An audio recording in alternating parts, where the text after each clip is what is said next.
Welcome back to my channel, everyone. Today I am here with my most anticipated releases for the rest of 2021. So these are releases coming out in October, November, and December that I'm super excited about. I actually only have 6 of them. I don't know why that is. I feel like normally for October, November, and December, I usually have a lot of things I'm really excited about. And for some reason this year there just really aren't any. Like there just aren't as many as there normally are. So I only have 6 books to talk about today, but I still feel like they're worthy of discussion, and I do want to highlight them, I guess, and put them on your radar if they're not already, because I think that they're going to be amazing and I'm super excited for them. So let's just get into it. Some of these I haven't even read like the full synopsis of. It's so dark out today because it's so cloudy. I have like every single window all the way open and it's still like this dark in, so my laptop seems extraordinarily bright. Let's do that. So the first one that I have is The Throwback List by Lily Anderson, which comes out October 5th. Lily Anderson is the author of The Undead Girl Gang, which I never had a chance to read, but I know was super popular, especially on BookTube when it came out. Now, The Throwback List is a adult, let's start there, adult contemporary romance. I have definitely been pushing away, not necessarily pushing away, but actively stepping away from YA romances, just because I don't feel like I connect on that level anymore. I just don't find them as enjoyable. So I have been kind of slowly transitioning into reading more adult contemporary works in general, but particularly romance, just because I find them so much more relatable. So this one says, welcome to Sandy Point, Oregon. I did not realize it took place in Oregon, actually. I'm from Oregon. I don't think Sandy Point is an actual place, but it says a beachy town, and I'm not super familiar with our beachy towns, so I don't know. No, yeah, it's not. That's what I thought. Anyways, welcome to Sandy Point, Oregon, a sleepy beach town that's home to a giant anchor statue, a sometimes karaoke bar, and Frosty's questionable, legendary Sunday surprise. A town Joe, Autumn, and Bianca thought they'd left far behind when they graduated high school, finally moving on to greener pastures than the midway point for tourists heading to the Goonies house.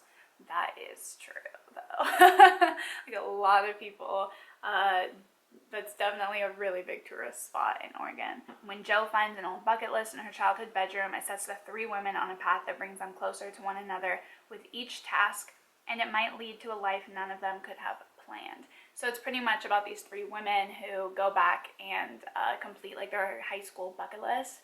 So I think that sounds so cute. It's adult. I feel like it's gonna be really relatable, and yeah, I'm just super excited for it, honestly. So that comes out October 5th. The next one that I have also comes out on October 5th, and that is The Death of Jane Lawrence by Caitlin Starling. This is a, I believe, gothic historical fiction horror, which is right up my alley. Been loving gothic horror, been loving historical fiction, so like the combo, which is usual. Obsessed with. This also has a super long synopsis, but it's about this girl named Jane. She decides that the most secure path forward is a husband, a marriage of convenience who will allow her to remain independent and occupied with meaningful work. Then she ends up marrying this guy, Augustine Lawrence. He agrees to her proposal with only one condition. She must never visit Linridge Hall, his crumbling family manor outside of town.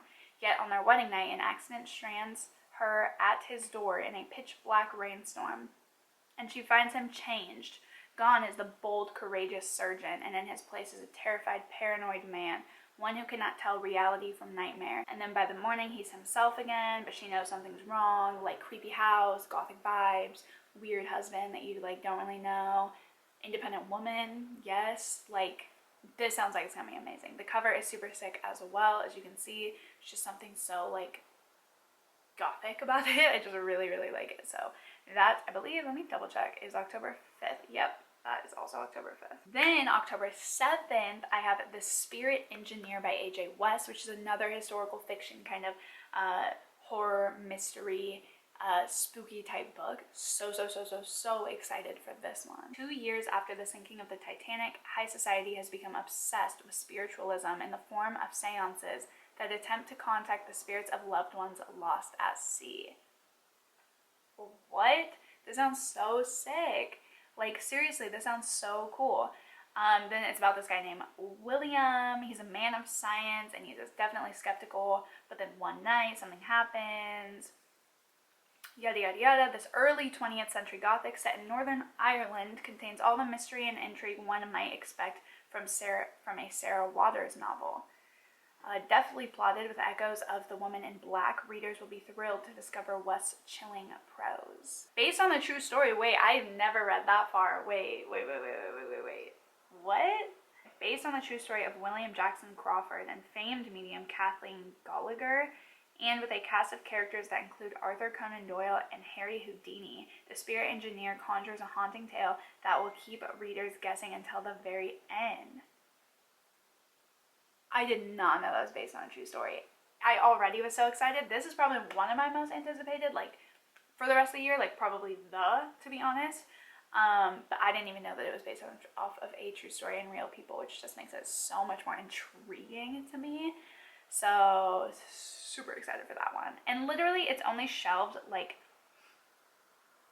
100 times. So, we need to get this book talked about because it sounds amazing. The next one that I have comes out November 9th, and that is You Reach Sam by Dustin Tao. This is I will say, a YA romance, but I thought that the concept was just so amazing that I really want to give it a go. So this is about 17-year-old Julie, who has all this plan for after she graduates high school, but then her boyfriend Sam dies. Heartbroken, Julie skips his funeral, throws out his things, and tries everything to forget him in the tragic way he died, but a message Sam left behind in her yearbook forces back memories. Desperate to hear his voice one more time, she calls Sam's cell phone just to listen to his voicemail, but he picks up.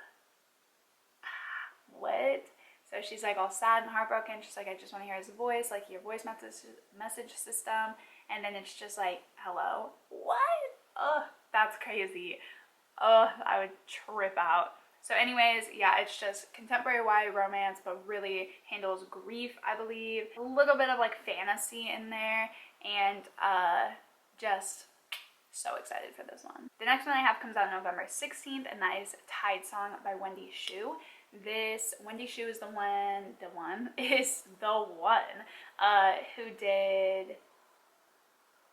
who drew Mooncakes, which was my favorite graphic novel like 2 years ago, and still to this day is one of my all-time favorites. Stunning, everything about it I love, so I'm super excited about this one. Honestly, I haven't even read the synopsis. I don't know what this is about. They're just kind of like they have like a shoe-in for me. Like they instantly, it's like auto buy at this point, just because I love their work so much. Her just drawing style and everything is just amazing to me. But anyways, it says perfect for fans of Studio Ghibli, okay, and the Tea Dragon Society. This is a magically heartwarming graphic novel about self-acceptance and friendship. You're kidding. She's a young witch, you're kidding, whose mother and grandmother pressure her to attend the Royal Magic Academy, the best magic school in the realm, even though her magic is shaky at best. To train for her entrance exams, Sophie is sent to relatives she's never met. Cousin Sage and Great Aunt Lan seem more interested in giving Sophie chores than in teaching her magic. Frustrated, she attempts magic on her own, but the spell goes wrong and she accidentally entangles her magic with the magic of a young water dragon named Lear. Lear is trapped on land and can't remember where he came from. Even so, he's everything Sophie isn't, beloved by Sophie's family and skilled at magic. With his help, Sophie might just ace her entrance exams, but that means standing in the way of Lear's attempts to regain his memories. Sophie knows what she's doing is wrong, but without Lear's help, can she prove herself? Amazing. Reminds me of so much of Spirited Away, like almost 100%. So super excited about this one and can't wait. Then the last one I think comes out December 7th. I thought it was even later, and it is A History of Wild Places by Shay Earnshaw, who did Wicked Deep, and is it called Wildwood? I guess I have it right here. Winterwood, Wildwood, kind of cool name. Winterwood, which I haven't read yet, but I do own Wicked Deep. And this is a fantasy, mystery, thriller, adult. its top shelves on Goodreads. So super excited for this. I really enjoyed her writing in The Wicked Deep, and that is a YA novel, so I can't wait to see where this goes in the adult section. I don't know. This says, Travis Wren has an unusual talent for locating missing people. Hired by families as a last resort, he requires only a single object to find the person who has vanished. When he takes on the case of Maggie St. James, a well-known author of dark, macabre, I don't know what that means, children's books, he's led to a place many believed to be only a legend. Called Pastoral, this reclusive community was founded in the 1970s by like-minded people searching for a simpler way of life. By all accounts, the commune shouldn't exist anymore, and soon after Travis stumbles upon it, he disappears, just like Maggie St. James. Years later, Theo, a lifelong member of Pastoral, discovers Travis's abandoned truck beyond the border of the community. No one's allowed in or out, not when there's a risk of bringing a disease, rot, into Pastoral. Unraveling this mystery of what happened reveals secrets that Theo, his wife Kala, and her sister Bee keep from one another, secrets that prove their perfect isolated world isn't as safe as they believed, and that darkness takes many forms. Like, what? Like, exactly. Like, what? It doesn't even really make sense. But that's what's gonna be so great about it, is that it's just, like, actually really mysterious. Like, even in the synopsis, just really mysterious. So I'm really excited. Just really excited about it. And that's the last one that I have.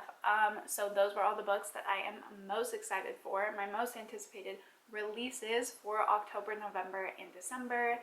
The rest of 2021, which I can't believe. Like, we're already talking about, like, the end of 2021, and I haven't even processed, like, 2020. Honestly. So anyways, yeah, be sure to leave in the comments down below your most anticipated releases for the rest of the year, or if you're also excited for any of these, let me know. But put some books on my radar if you have any good ones that are coming out. And yeah, hope that you guys had a great day and enjoyed this video, and I will catch you in the next one.